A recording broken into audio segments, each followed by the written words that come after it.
এই যে দেখো বন্ধুরা, তোমরা কে বলছিল না কি মানে বাচ্চাকে বোরিং অবস্থায় ছেড়ে গেলে মানে ক্ষতি কেন কি? এই দেখো চারোদিকে একবারে হয়ে চাপ্পা হয়ে ধরা আছে। দেখো ওই দেখো পুরো একবারে চাপ্পা হয়ে। এখন যদি পানি বা দানা মানা না খায় তাহলে ওই পোলট্রিটা মানুষ হবে?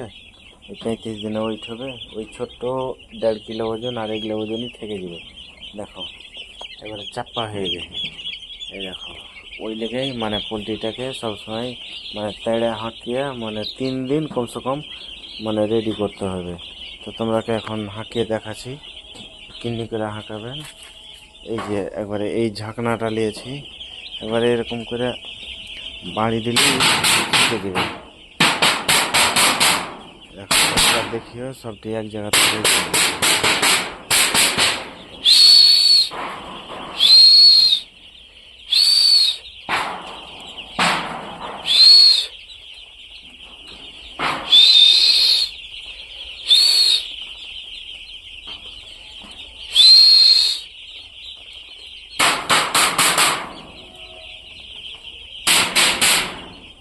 ওই পোলট্রিটি দেখো কত সুন্দর হলো, বুঝতে পারছো?